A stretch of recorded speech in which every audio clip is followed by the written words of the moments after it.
تبت يدا أبي لهب وتب ما أغنى عنه ماله وما كسب سيصلى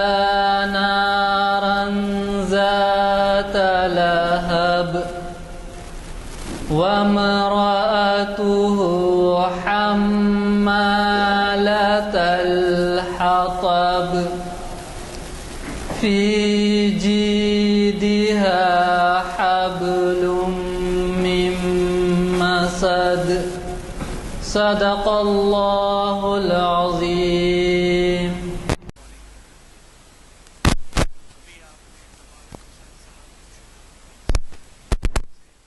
کلام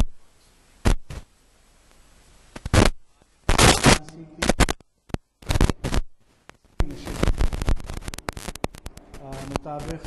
25 ستمبر 2013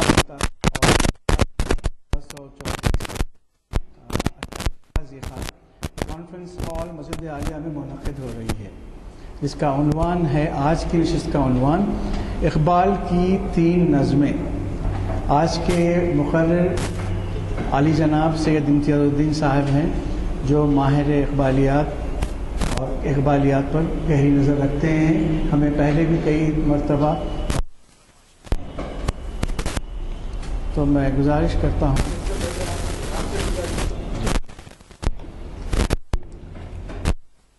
ٹائم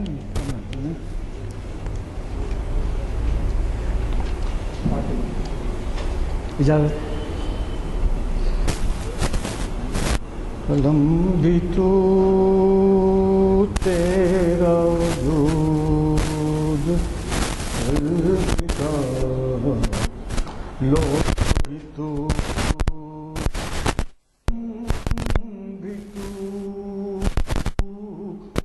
تیرا وجود لوح بھی تو قلم بھی تو تیرا وجود الفتاح گنبد آبگین رنگ تیرے محیط میں ہوا گنبد آبگین رنگ تیرے محیط میں ہوا عالم آب و خاک میں تیرے ظہور سے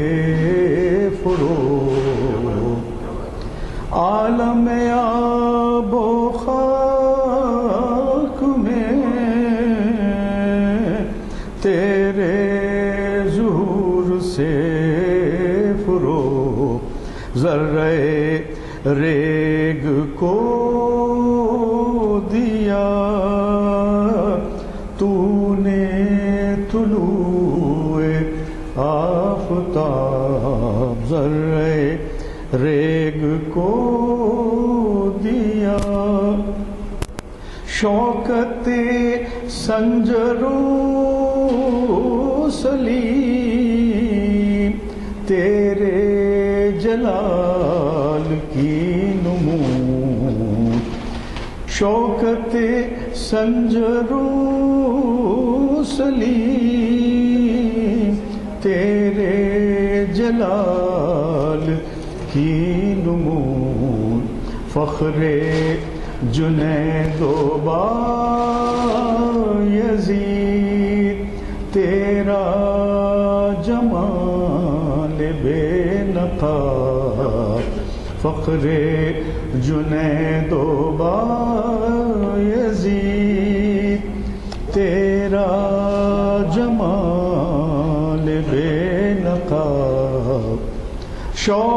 تیرا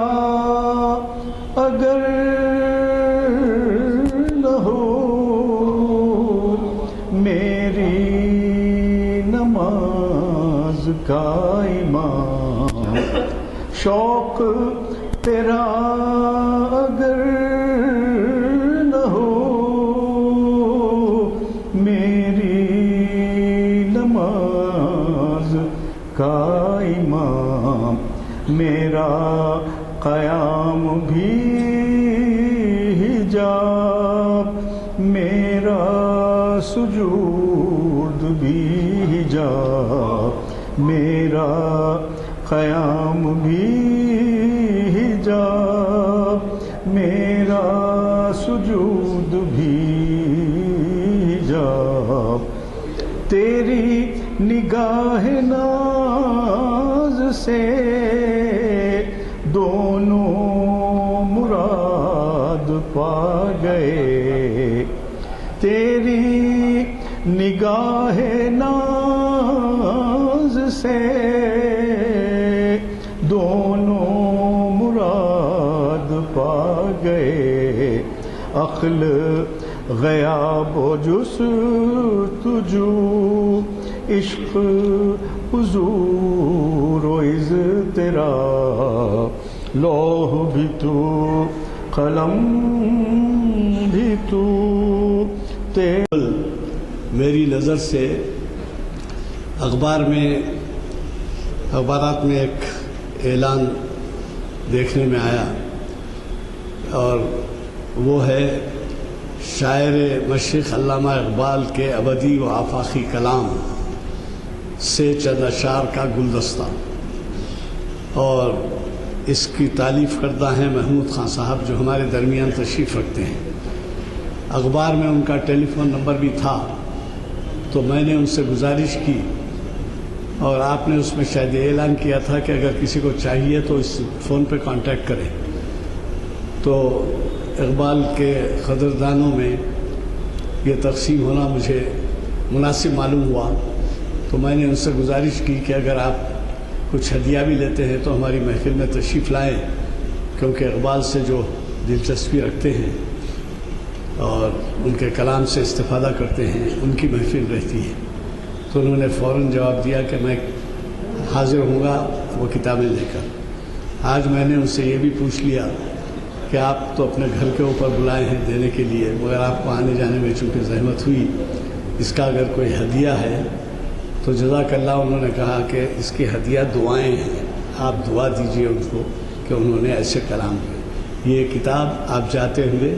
بلا معاوضہ بلا ہدیہ لیتے ہوئے جائیں اور ان کے لیے دعا فرمائیں۔ میں نے یہ جرت اس وجہ سے کی کہ میں شاید اختتام خطاب تک نہیں رہوں گا، اور عام طور پہ ہمارا طریقہ خطاب کے اختتام پہ اعلان کرنے کا ہے، لیکن میں نے دوبارہ اعلان کے لیے زحمت دی ہے آج کے مقرر صاحب کو، سید امتیاز الدین صاحب کو، کہ وہ اس کو دوبارہ اس کا اعلان کریں، کیونکہ بہت سے لوگ بعد میں بھی آتے ہیں اور ان کو مجھ سے علم نہیں ہوتا۔ جزاک اللہ۔ سے امتیاز الدین صاحب شہنشین پر تشریف لائے اور مخاطب۔ معزز سامعین، السلام علیکم۔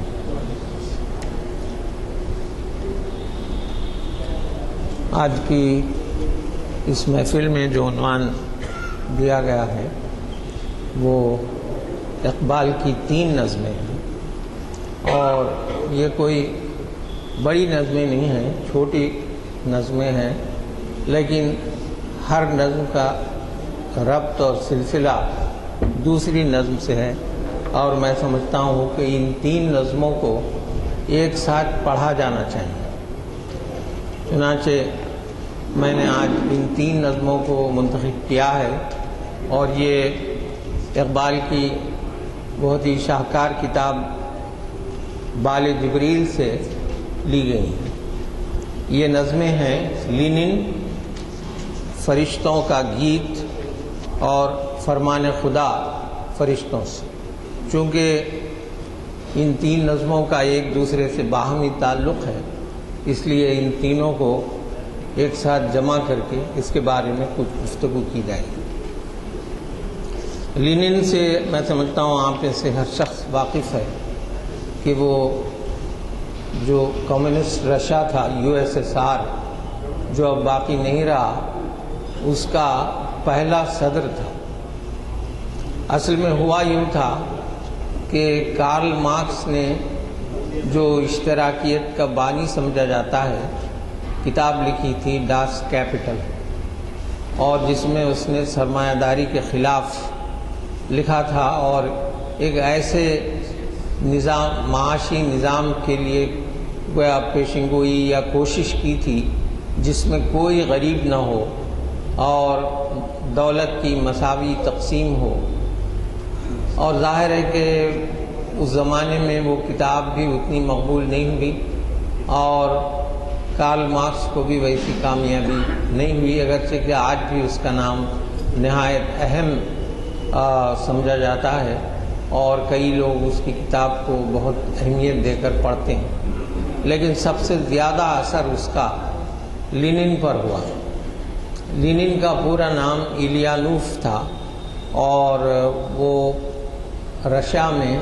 1870 عیسوی میں پیدا ہوا، اور اس کا باپ جو تھا وہ انسپیکٹر آف سکولز تھا۔ کیونکہ ایک تعلیمی ماحول تھا اس لیے لینن کو بچپن سے مطالعے کا بہت شوق تھا، اور اس پر یہ جو ڈاس کیپٹل جو کتاب تھی اس سے وہ بہت متاثر بھی ہوا۔ اور اس زمانے میں زار کی حکومت تھی روس میں، جو بہت ہی جابر بادشاہ ہوا کرتے تھے، جو مزدوروں، غریبوں، محنت کشوں کا خون چوس لیتے تھے، اس لیے اس کے دل میں ان لوگوں کے تعلق سے نفرت تھی۔ چنانچہ اس نے اپنی زندگی کا ایک مطمع نظر یہ بنایا کہ وہ سرمایہ داروں سے جنگ کرے گا اور روس کے عوام کو ایسی زندگی دینے کی کوشش کرے گا جہاں پر کوئی غریب باقی نہ رہے اور کوئی بہت زیادہ امیر نہ ہو، بلکہ سب میں ملک کی دولت مساوی طور پر تقسیم ہو۔ اگرچہ کہ یہ جو نظریہ ہے اتنا درست نہیں ہے، کیونکہ دنیا خود اس طرح بنائی گئی ہے، اس کے کاروبار اس طرح چلتے ہیں کہ اس میں ایک دوسرے میں کچھ نہ کچھ فرق تفاوت کا ہونا نہایت ضروری ہے، ورنہ اگر سبھی ایک جیسے ہو جائیں تو پھر کام کرنے کا اور کام لینے کا کوئی ذریعہ باقی نہیں رہے گا۔ چنانچہ اس کے جو خیالات تھے اور اس کی جو کوششیں تھیں ان کو زار کی حکومت نے بہت ہی نفرت سے دیکھا اور بہت ناپسندیدگی سے دیکھا۔ چنانچہ 1887 میں زار کے خلاف اس نے بغاوت کی تو اس کو جلا وطن کر دیا گیا سائبیریا میں۔ اس کے بعد وہ وہاں سے جب رہا ہوا تو اس کے باغیانہ خیالات میں اور زیادہ شدت پیدا ہوئی، اور اس نے جو ہے اپنی تحریک اس طرح اس زور و شور سے چلائی اور اتنے احتجاج اور اتنی ہڑتالیں کیں کہ وہ تقریباً 16 لاکھ لوگ اس زمانے میں قتل ہوئے، انہوں نے اپنی جانیں دیں۔ تب جا کر 1917 عیسوی میں جو روس کا انقلاب ہے، جسے رشین ریولوشن یا انقلاب روس کہتے ہیں، وہ آیا، اور اس کے بعد لینن کو وہاں پہلا پریزیڈنٹ چنا گیا۔ اس کی موت 1924 عیسوی میں ہوئی، اور اس کو احتراماً وہاں کی قوم نے دفن نہیں کیا، بلکہ اس کی لاش کو جس طرح فرعون کی لاش وغیرہ رکھی گئی تھی ممی کی طرح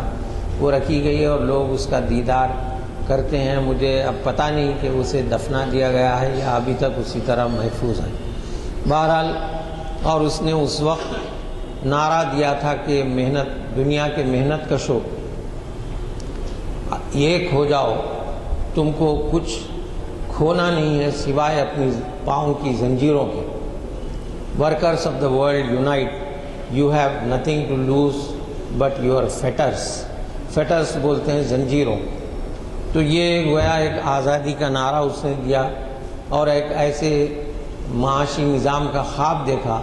جس میں سب برابر ہوں اور سب کو گویا اپنی زندگی کی پوری ضروریات میسر ہوں۔ اقبال انقلاب روس سے بہت زیادہ متاثر ہوئے،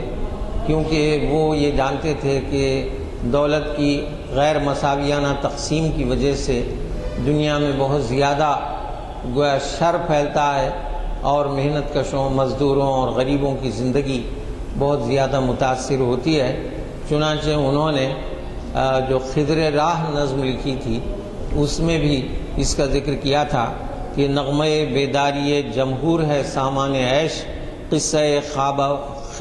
خواب آور اسکندر و جم کب تلک، آفتاب تازہ پیدا بطن گیتی سے ہوا، یعنی روس کا انقلاب ہوا، آفتاب تازہ پیدا بطن گیتی سے ہوا، آسماں ٹوٹے ہوئے تاروں کا ماتم کب تلک، توڑ ڈالیں فطرت انسانی زنجیریں تمام، جیسے کہ ابھی میں نے کہا لینن کا قول کہ you have nothing to lose but your fetters, توڑ ڈالی فطرت انسانی زنجیریں تمام، دوری جنت سے روتی چشم آدم کب تلک۔ لیکن اقبال کی شاعری میں جیسے کہا گیا ہے کہ تضادات بہت ہیں، یعنی ان کے جو خیالات تھے ان میں تبدیلی بھی آتی رہتی تھی، اور یہ کوئی اس میں تعجب کی بات نہیں ہے۔ بسا اوقات آدمی کسی واقعے سے متاثر ہوتا ہے تو اس کے دل پر گہرا اثر ہوتا ہے، پھر بعد میں جب وہ اثر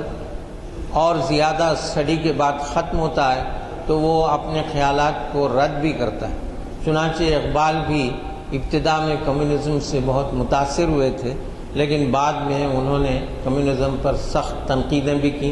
کارل مارکس پر بھی تنقید کی، اور انہوں نے مسلمانوں کو مشورہ دیا کہ قرآن میں ہو غوطہ زن مرد مسلمان،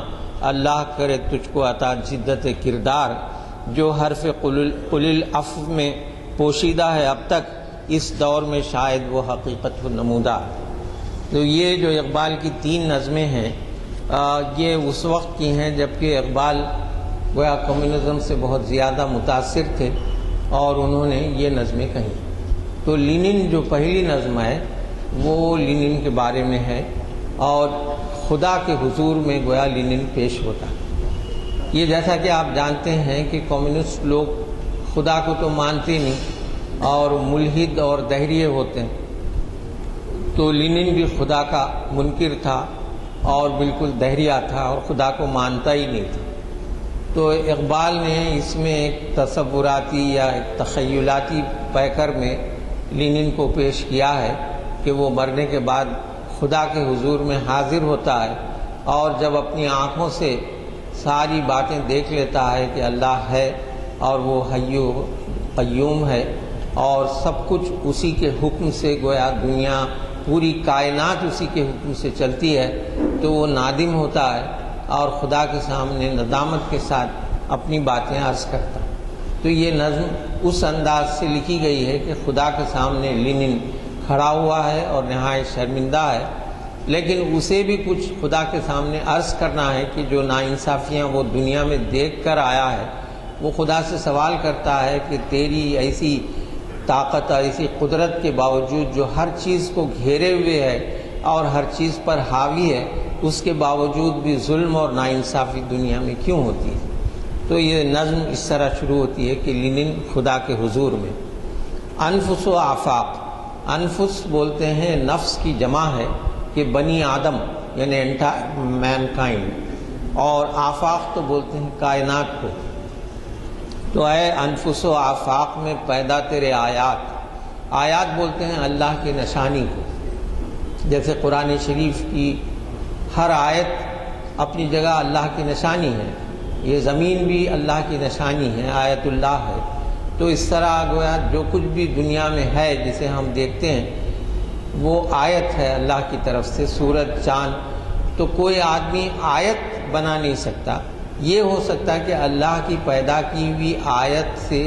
اپنے فائدے کی چیز بنائے، جیسے مٹی سے دنیا بھر کی چیزیں بنتی ہیں، تو وہ انسان کی طاقت نہیں ہے، انسان کا کرشمہ نہیں ہے، کرشمہ تو صرف اللہ کا ہے جس نے انسان کو عقل دی کہ اس کی آیات سے گویا انسان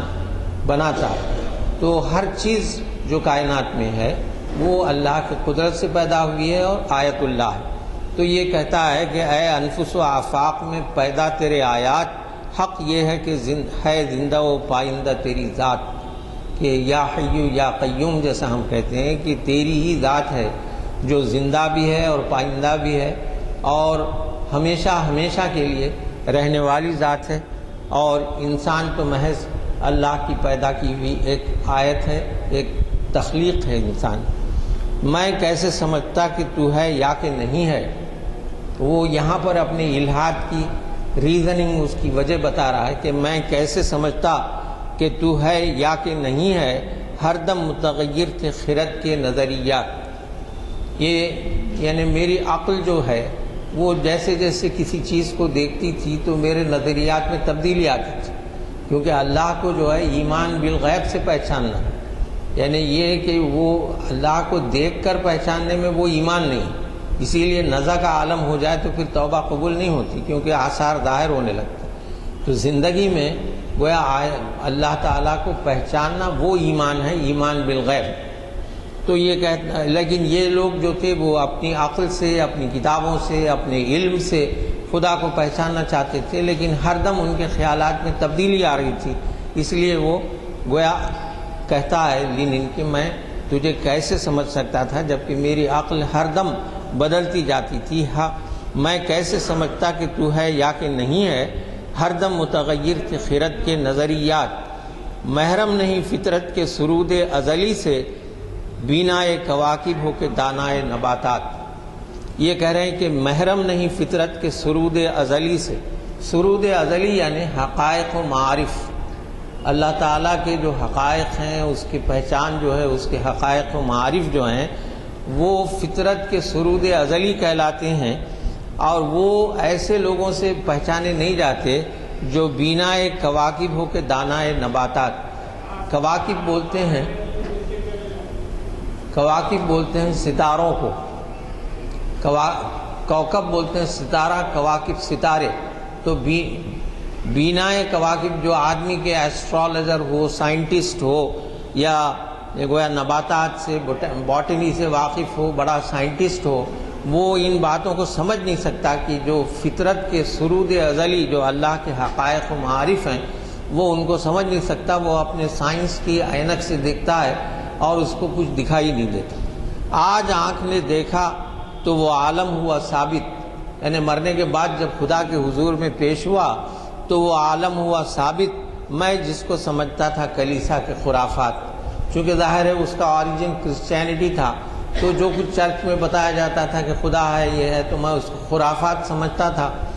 لیکن آج جب میں نے تجھے اپنی آنکھ سے دیکھا، یعنی خدا کو اپنی آنکھ سے دیکھا، تو میں قائل ہو گیا کہ تو ہی اللہ ہے۔ ہم بندے شب و روز میں جکڑے ہوئے بندے، تو خالق آثار و نگارندہ آنات، یعنی ہم جو ہے زمانے میں جکڑے ہوئے بندے، ہم بندے شب و روز، یعنی زمانہ جو ہے، شب و روز زمانے کو کہتے ہیں، اور بند مانے جو جکڑا ہوا اور بند ہے، ہم تو اس میں پریزنر کی طرح تھے اس دنیا میں، اس زمانے میں، اور جکڑے ہوئے تھے اسی میں، لیکن تو زمان و مکان کا بھی خالق ہے، مکان کا خالق بھی ہے، زمان کا بھی خالق ہے، اور آثار بولتے ہیں، عصر مانے زمانہ اس کی جمع ہے، تو یہ ہر چیز کا خالق تو ہی ہے، اور اسی لیے میں تجھے سمجھ نہیں سکا کیونکہ تو ہی زمان و مکان کا خالق ہے۔ ایک بات اگر مجھ کو اجازت ہو تو پوچھوں، حل کر نہ سکے جس کو حکیموں کے مقالات، یعنی میں نے دنیا بھر کی تعلیم حاصل کی لیکن میں اس بات کو سمجھ نہیں سکا، آج میں تیرے حضور میں حاضر ہوں تو میں اجازت چاہتا ہوں کہ تجھ سے ایک سوال کروں۔ جب تک میں جیا خیمہ افلاک کے نیچے، خیمہ بولتے ہیں ڈیرے کو، یعنی اس آسمان کے نیچے جب تک میں زندہ رہا، کانٹے کی طرح دل میں کھٹکتی رہی یہ بات، گفتار کے اسلوب پہ قابو نہیں رہتا جب روح کے اندر متلاطم ہو خیالات، یعنی خیالات جب موجزن ہوتے ہیں اور ایک سیلاب کی کیفیت ہوتی ہے تو آدمی کو اپنی زبان پر قابو نہیں رہتا، تو اللہ سے معافی چاہتا ہے کہ اگر تیرے حضور میں مجھ سے گستاخی ہو جائے تو معاف کر دینا، کہ گفتار کے اسلوب پر قابو نہیں رہتا جب روح کے اندر متلاطم ہو خیالات، وہ آدم خاکی کے جو ہے زیر سماوات، وہ کون سا آدم ہے کہ تو جس کا ہے معبود، وہ کون سا آدم ہے کہ تو جس کا ہے معبود، وہ آدم خاکی کے جو ہے زیر سماوات، یہاں پر اللہ سے سوال کر رہا ہے کہ جو انسان اسی آسمان کے نیچے اپنی زندگی گزار رہا ہے وہ تو کچھ عجیب حالت میں ہے، اور تو کس کا خدا ہے؟ کون سے آدم کا خدا ہے؟ مشرق کے خداوند سفیدان فرنگی، مغرب کے خداوند درخشندہ فلزات بولتے ہیں پگھلنے والی معدنیات، ایسی منرلز جو پگھل کر ان کو کوئی چیزیں بنائی جاتی ہیں، جیسے سونا ہے، چاندی ہے۔ تو یہ کہتا ہے کہ مشرق کے خداوند سفیدان فرنگی، یعنی مشرق جو ہے ایسٹ، اس کے اوپر تو جو فرنگی لوگ تیرے آسمان کے فیض سے، یعنی تیری قدرت سے ناواقفیت کی بنا پر جو تیری معرفت سے محروم ہے، وہ بالکل ایسے ہے کہ اس کے تمام جو بھی اچیومنٹس، جو کارنامے ہیں، اگر آپ ان کو جمع کریں تو ایسا معلوم ہوتا ہے کہ صرف گیس ہے۔ جیسا کہ وہ کسی مشہور سائنٹسٹ کا بھی کہنا تھا کہ آل our knowledge adds up to Discovery, جو انوینشنز ہوئے ہیں، الٹیمیٹلی اگر اس کو دیکھا جائے تو وہ کیا ہے؟ برق اور بخارات سے بڑھ کر نہیں ہے دل کے لیے موت مشینوں کی حکومت، احساس مروت کو کچل دیتے ہیں آلات۔ یہ جو ان کی جو فیکٹریاں چلتی ہیں، جو بڑے بڑے کارخانے چلتے ہیں، اور اس میں کیا ہے؟ مروت نام کو نہیں۔ کام کرو، پیسہ کماؤ، اگر کام نہیں کرو گے تو تم کو ایک پیسہ نہیں ملے گا، یا فیکٹری بند ہو جائے، لے آف میں چلے جائے تو ہزاروں مزدور بے گھر بھی ہو جا سکتے ہیں، بھوک سے مر بھی جا سکتے ہیں۔ تو احساس مروت تو ان صنعت کاروں میں رہتا ہی نہیں ہے۔ آثار تو کچھ نظر آتے ہیں کہ آخر تدبیر کو تقدیر کے شاطر نے کیا مات۔ ہم کو یہ تو محسوس ہوتا ہے کہ تو جو ہے تقدیر کا بنانے والا ہے، اور اب لوگوں میں بھی بیداری پیدا ہو رہی ہے۔ اس سے ایسا ہے کہ لوگوں کے اندر جو بیداری پیدا ہو رہی ہے، اور انصاف کی راہیں کھلیں گی۔ میں خانے کی بنیاد میں آیا ہے تنزل، بیٹھے ہیں میں پیرا کہ جو تمام پینے والے ہیں عشرت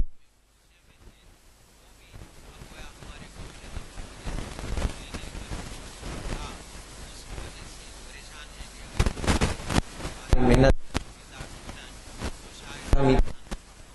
یا بلکہ ہو سکتا ہے دولت سے بھی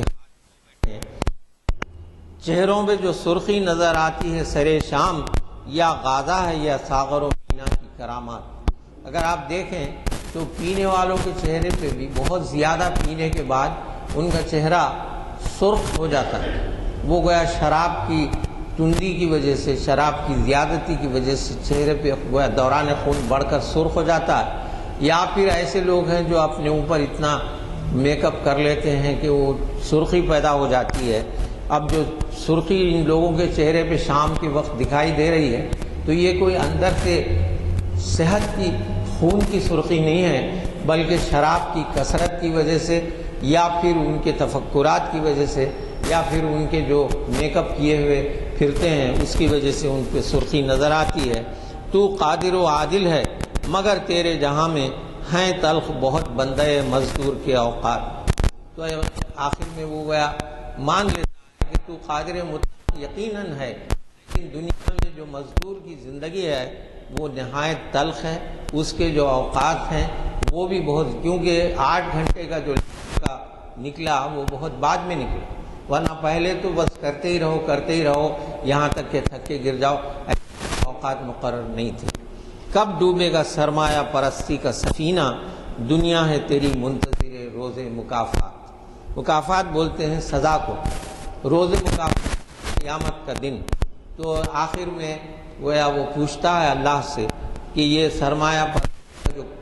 سفینہ ہے، جو کشتی ہے سرمایہ پرستی کی، آخر کب ڈوبے گی، اور تیری سزا جو روز قیامت کو ملنے والی ہے وہ کب ان لوگوں کو پہنچے گی، تاکہ ان کو بھی عقل آئے اور ان کو اپنے کیے پر ندامت ہو۔ تو گویا لینن یہ کہتا ہے کہ وہ ایسا انسان ہے جو تیرے آسمان کے نیچے رہتا ہے، کیونکہ جن انسانوں کو میں دیکھ کے آیا ہوں ان کے ہونٹ بند ہیں، لب بند ہیں، اور ان کی زبانیں خاموش ہیں اور وہ کولو کے بیل کی طرح ان سرمایہ داروں کے گویا استبداد کا شکار ہو رہے ہیں۔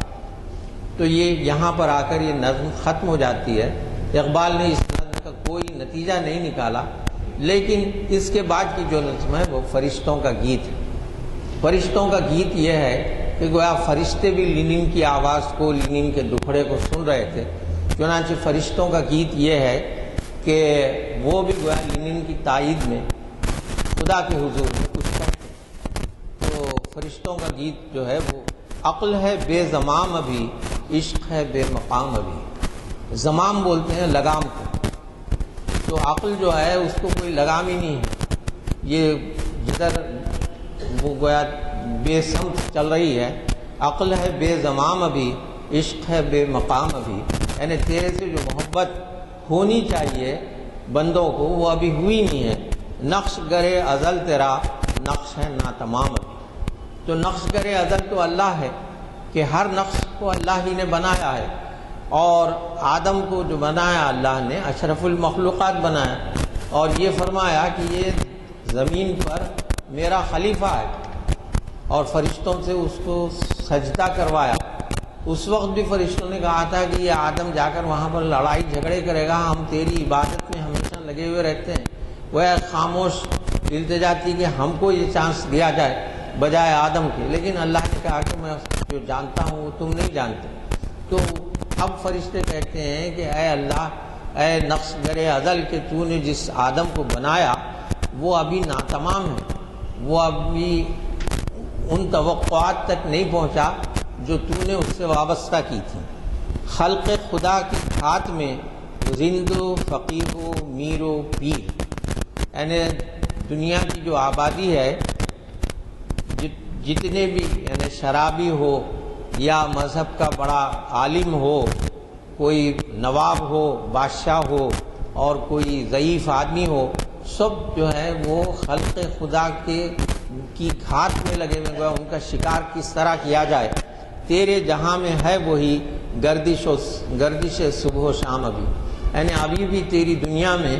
وہی گردش صبح و شام ہے کہ لوگ اس کا شکار ہو رہے ہیں۔ تیرے امیر مال مست، تیرے فقیر حال مست، یعنی تیرے جو امیر ہیں ان کو اپنے مال کی فکر پڑی ہے، اور تیرے فقیر اتنے قانے ہیں کہ وہ جس برے حال میں ہیں اسی حال میں پڑے ہوئے، ان کو اپنے آپ کو بہتر بنانے کی فکر نہیں ہے۔ بندہ ہے کوچہ گرد ابھی، خواجہ بلند بام ابھی، یعنی بندہ جو ہے وہ ابھی بھی جوتیاں چٹکاتے ہوئے پھر رہا ہے، اور جو امیر لوگ ہیں، جو بادشاہ ہیں، نواب ہیں، سلطان ہیں، وہ ابھی بھی گویا اپنے کوٹھے پر، اپنی بلندی پر بیٹھے ہوئے ہیں۔ دانش و دین و علم و فن بندگی ہوس تمام، عشق گرہ کشائے کا فیض نہیں ہے عام ابھی۔ تو یہ جتنی بھی عقل ہے، جو علم حاصل ہوا ہے، جو ترقیاں ہوئی ہیں علم و فن کی، وہ کیا ہے؟ وہ صرف اپنی ہوس کو پورا کرنے، اپنی لالچ کو پورا کرنے کے لیے ہوئی ہیں، اور جو عشق ہونا چاہیے بندے کو بندے سے، بندے کو اللہ سے، وہ اس کا فائدہ ابھی عام نہیں ہوا۔ دولت جو ہے وہ چند ہاتھوں میں رکی ہوئی ہے، اور زیادہ تر آبادی جو ہے وہ ظلم و ستم کا شکار ہے اور افلاس کی زندگی گزار رہی ہے۔ چنانچہ اکبر الہ آبادی کا بھی ایک شعر ہے کہ کسی کو اس بات کی پرواہ نہیں ہے کہ کون اللہ سے زیادہ محبت رکھتا ہے، کون زیادہ عابد اور شب زندہ دار ہے۔ چنانچہ اکبر الہ آبادی کہتے ہیں کہ نہیں پرواہ کسی کو الفت اللہ کتنی ہے، نہیں پرواہ کسی کو الفت اللہ کتنی ہے، یہی سب پوچھتے ہیں آپ کی تنخواہ کتنی ہے، یہی سب پوچھتے ہیں آپ کی تنخواہ کتنی ہے۔ تو فرشتے بھی ہوا اللہ سے کہہ رہے ہیں کہ یہ جو دنیا کے جو حالات ہیں وہ کچھ بدلے نہیں ہیں، اور ابھی بھی وہی ظلم و ستم جاری ہے، غریبوں کا استحصال جاری ہے، اور محنت کشوں مزدوروں کی زندگی نہایت تکلیف دہ ہے۔ جوہر زندگی ہے عشق، جوہر عشق ہے خودی، آہ کہ ہے یہ تیغ تیز پردگی نیام ابھی۔ جیسے اقبال کا فلسفہ خودی ہے، فلسفہ خودی کیوں میں نے کہا، انہوں نے نام یہ لکھا کہ انسان کو جب اللہ سے محبت ہوتی ہے تو اس کو اللہ کی پہچان ہوتی ہے، اللہ کی معرفت نصیب ہوتی ہے، اور جب اللہ کی معرفت نصیب ہوتی ہے تو گویا اس کی خودی بلند ہوتی ہے۔ تو جوہر زندگی جو ہے، جو اصل زندگی کا جوہر ہے وہ ہے عشق الہی، اور عشق الہی کی جو انتہا ہے وہ خودی ہے۔ تو انسان یہ جو خودی کا جو جوہر ہونا چاہیے تھا، جو ایک تیغ تیز یعنی تیز تلوار کی طرح ہونا چاہیے تھا، وہ ابھی نیام میں ہی ہے۔ وہ انسان جس مقصد کے لیے پیدا ہوا تھا وہ مقصد ابھی پورا نہیں ہوا، یہ فرشتے کہتے ہیں۔ اور آخر میں فرمان خدا نکلتا ہے، گویا اللہ فرشتوں سے کہتا ہے، اس میں گویا لینن کی بالکل تائید بھی نہیں ہے، لیکن اللہ یہ کہتا ہے کہ اس کے بندوں کو اوپر اٹھنا چاہیے۔ اٹھو میری دنیا کے غریبوں کو جگا دو، کاخ عمرا کے در و دیوار ہلا دو۔ تو یہ جو عمرا کے محل ہیں، ان کی جو سلطنتیں ہیں، ان کو ہلا دو، اور وہ اسی وقت ہوگا جب میرے غریب جو کثرت سے ہیں دنیا میں وہ جاگیں گے اور بغاوت کریں گے۔ گرماؤ غلاموں کا لہو سوز یقین سے، کنجش کے فرو مایا کو شاہی سے لڑا دو۔ شاہی اقبال کا خاص پرندہ ہے جو بہت زیادہ گویا اس میں بزرگانہ صفات ہوتی ہیں۔ وہ کبھی آشیانہ نہیں بناتا، پہاڑوں پہ رہتا ہے، دوسرے کا شکار کیا ہوا کھاتا نہیں ہے، خود شکار کرتا ہے اور کھاتا ہے۔ تو بہت زیادہ شاہین جو ہے اقبال کی چند علامتوں میں سے ایک ہے۔ تو اقبال یہ کہتے ہیں کہ یہ جو بڑے بڑے امیر لوگ، بڑے بڑے بااثر ذی وقار لوگ ہیں، وہ کیا ہیں کہ وہ شاہین بنے بیٹھے ہیں اور ان کے پنجوں میں سب پھنسے ہوئے ہیں۔ تو ایسے میں غریب جو ہے کنجش معنی چڑیا، وہ چڑیا کو جو ہے اس میں اتنی طاقت دو، فرو مایا جس کی کوئی ویلیو نہیں ہے، اس کو اتنا طاقت اس کو دو کہ وہ شاہی سے لڑے اور اس کو شکست دے۔ سلطان یہ جمہور کا آتا ہے زمانہ، جو نقش کہن تم کو نظر آئے مٹا دو۔ وہ ڈیموکریسی کا زمانہ آ رہا ہے، اور اب جو پرانی جو نشانات تم کو ملیں گے بادشاہت کے ہوں یا کسی اور چیز کے، ان تمام کو مٹا دو۔ جس کھیت سے دہقاں کو میسر نہیں روزی، اس کھیت کے ہر خوشے گندم کو جلا دو۔ یعنی جب کسان محنت کرتا ہے اور فصل اگاتا ہے، لیکن وہ پوری فصل جو ہے زمیندار لے جاتا ہے اور کسان کے حصے میں چند دانوں کے سوا کچھ نہیں آتا، تو اگر کسان کو وہ دانے نہیں ملتے، اس کو جو اصل حق کسان کا ہے، اگر وہ فصل کسان کو نہیں ملتی تو ہر خوشے گندم کو جلا دو۔ کیوں خالق و مخلوق میں حائل رہیں پردے، پیران کلیسا کو کلیسا سے اٹھا دو۔ یعنی یہ جو ہے وہاں پر یہ ہوتا تھا چرچس میں کہ گویا براہ راست جیسے ہم دعا کرتے ہیں وہ نہیں ہوتا تھا کہ بھئی اگر آپ گناہ گار ہیں تو آپ پادری سے ملیے، اپنے گناہوں کی فہرست اس کو دیجئے، پھر وہ گویا ایک معافی نامہ اپنی طرف سے لکھ کے دے گا کہ آپ کے تمام گناہ کنفیشن کے بعد معاف ہو گئے۔ تو اقبال یہ کہتے ہیں، گویا فرمان خدا یہ ہے کہ خالق اور مخلوق میں کوئی پردہ نہیں رہنا چاہیے، اللہ اور بندے میں کوئی پردہ نہیں رہنا چاہیے۔ اس لیے جو چرچز کے جو ذی اثر لوگ ہیں، پیران کلیسا ہیں، ان کو کلیسا سے ہٹا دو۔ حق را بسجود صنما را بطواف۔ اقبال یہ کہتے ہیں کہ جو لوگ عبادت کر رہے ہیں، چاہے مسجدوں میں سجدے کر رہے ہوں، چاہے مندروں میں وہ بتوں کے اطراف پھر رہے ہوں، یہ سب دکھاوا اور ریاکاری ہے۔ حق را بسجود صنما را بطواف، بہتر ہے چراغ حرم و دیر بجھا دو۔ یعنی بت خانے کے چراغوں کو بھی بجھا دو اور حرم کے چراغوں کو بھی بجھا دو۔ میں ناخوش و بیزار ہوں مرمر کی سلوں سے، یعنی جو حرم ہے، جو بڑے بڑے عبادت کی جگہ ہیں، وہاں پر نہایت عمدہ فرش بچھا ہوا ہے سنگ مرمر کا۔ تو اقبال یہ خدا کی طرف سے فرمان آتا ہے کہ میں ناخوش و بیزار ہوں مرمر کی سلوں سے، میرے لیے مٹی کا حرم اور بنا دو۔ تہذیب نوی کارگہ شیشہ گراں ہے۔ تہذیب نوی مانے یہ نئی تہذیب جو ہے کارگہ شیشہ گراں ہے، نہایت کمزور ہے۔ جیسا شیشہ گروں کا کام کیا ہوا رہتا ہے کہ ایک پتھر سے بھی چکنا چور ہو سکتا ہے، تہذیب نوی کارگہ شیشہ گراں ہے۔ آداب جنوں شاعر مشرق کو سکھا دو۔ یعنی جنون یعنی دیوانگی میں شاعر مشرق کو یہ کہو کہ تو دیوانگی کا مظاہرہ کرے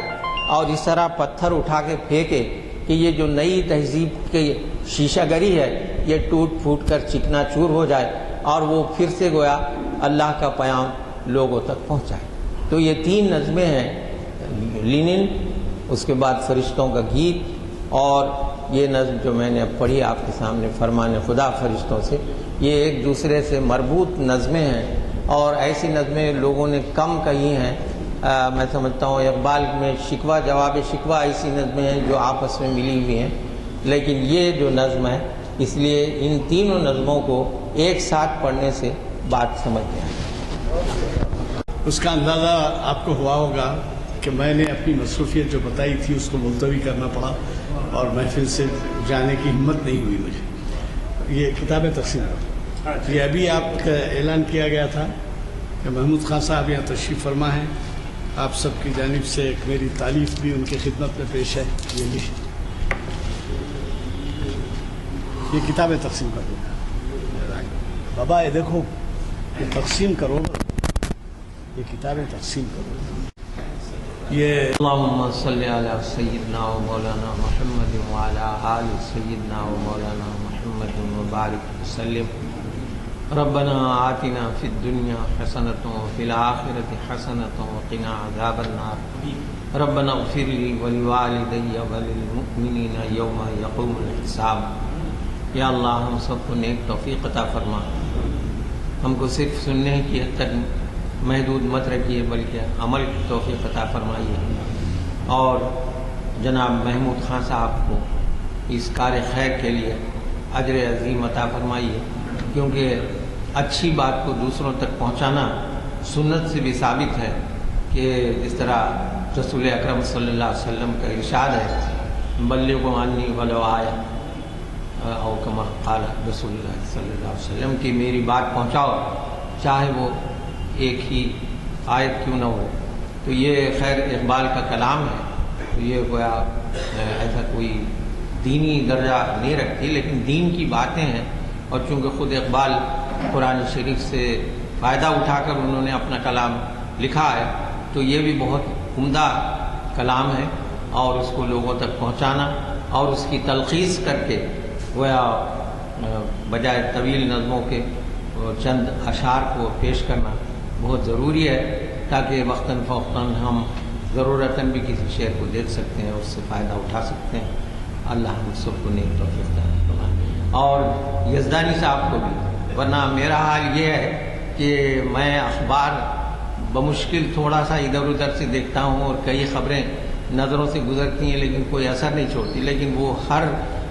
خبر کو میں سمجھتا ہوں اقبال شناسی یا شریعت اسلام یا تاریخ اسلام کی روشنی میں دیکھتے ہیں، اور اس سے جہاں تک لوگوں کو فائدہ پہنچ سکتا ہے اس کی کوشش کرتے ہیں.